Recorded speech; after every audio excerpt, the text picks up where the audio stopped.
Do you ever look at Mitch McConnell, watch him give a speech, and wonder, how is it this guy is such a successful politician? He does not have a ton of charisma or much in the way of rhetorical gifts. He just doesn't seem like someone you would pick out and say, that guy is unnatural. But you don't really know the Senate Republican leader if you only know him as a creature of Washington, because a huge reason that Mitch McConnell has been so successful is that he truly understands his home state of Kentucky, and he knows what his state's voters want to hear, which is why a new ad McConnell is running as he fights for his political life against a Tea Party primary challenger and a strong Democratic candidate is so interesting. It's an ad you might imagine coming from a liberal Democrat with a tone that is miles away from the slash-and-burn Tea Party style that McConnell, perhaps reluctantly, projects on the national stage.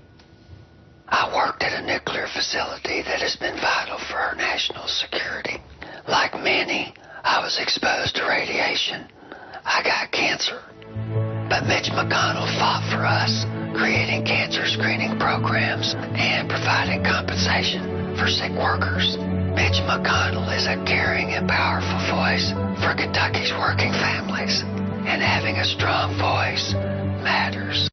I don't know about you, but the moment after I watched that ad was the most that I've ever liked Mitch McConnell in my life. It's an unbelievably effective spot. In fact, the McConnell campaign ran an ad on the same theme as 2008 campaign. A big part of what makes these ads so effective is they are about how Mitch McConnell used his power as a member of Congress to help out the little guy when help was desperately needed. But it turns out there's a lot more to the story. It turns out workers at the Paducah uranium enrichment plant were raising concerns about what it was doing to their health as early as the 1970s. One worker, who would later die of stomach cancer, described sores that wouldn't heal and fingernail-like protrusions growing out of his body. McConnell was elected to the Senate in 1984, but as detailed in an exhaustive Huffington Post story last year, his focus was on keeping the plant open, not dealing with its impact on workers' health. In 1988, the Department of Energy began sealing off wells near the plant. McConnell did nothing. In 1994, the EPA declared the facility a Superfund site, and McConnell did nothing. It was only in 1999, after the Washington Post began bringing national attention to the public health disaster in his state, that McConnell called for hearings and worked to pass laws to help the plant's workers.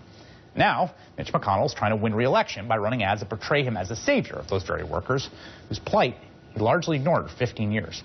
Joining me now is Jason Cherkis, political reporter for the Huffington Post, where he's been covering this story in depth. And I should say that we reached out to the McConnell office to have the senator appear or give us a statement.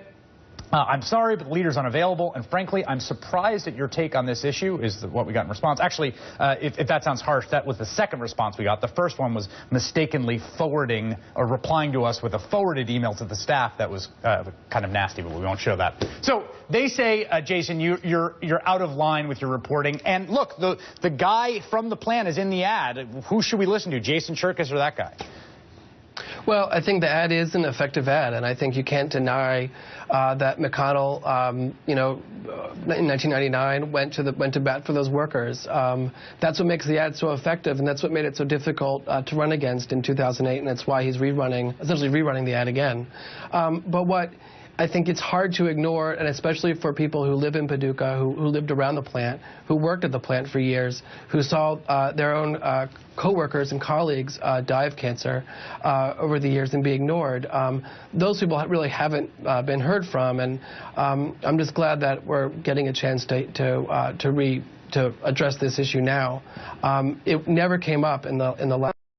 Yeah, you reported out in the Huffington Post story, people writing letters basically saying something is going on wrong here and getting nothing from Mitch McConnell. But his portrayal in that ad to his voters, particularly when he's facing a Tea Party challenge, to me and to someone who hasn't looked at the way he's interacted with Kentucky voters, it's very surprising. But in this incredibly exhaustive piece you did with Zach Carter at Huffington Post, you show that actually his selling point to Kentucky is, this is a poor state, people need help, and I'm the guy who could deliver basically the pork and the government spending that you need. Yeah, no, it was very interesting when we were doing our reporting last year. There was a lot of speculation. This was obviously right around the time that Grimes was thinking of running. Speculation of how McConnell was going to run this time, considering that the Tea Party is so against earmarks and appropriations. Was he going to be able to run these kinds of ads again? And I think he's just taking a risk by saying it's obviously a powerful ad. I think he's hoping that the power of the ad overcomes the fine print.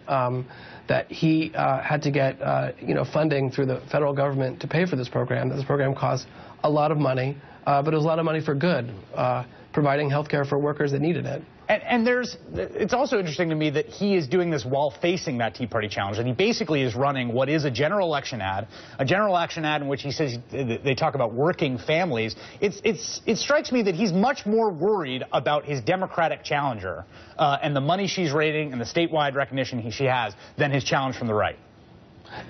Most definitely. I don't think he's been particularly hurt in any way by what the Tea Party has done so far. They haven't really raised a ton of money.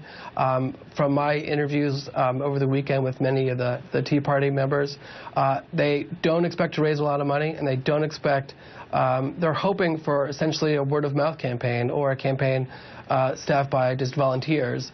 It definitely seems pretty scattershot at this point, and I don't know that you can beat someone who's won more political races, more political campaigns in Kentucky and in the history of Kentucky than Mitch McConnell, based on a sort of haphazard campaign. Word of mouth and volunteer will not cut it from the most successful politician from that state since Henry Clay. Jason Cherkis from the Huffington Post. Thank you. Thank you.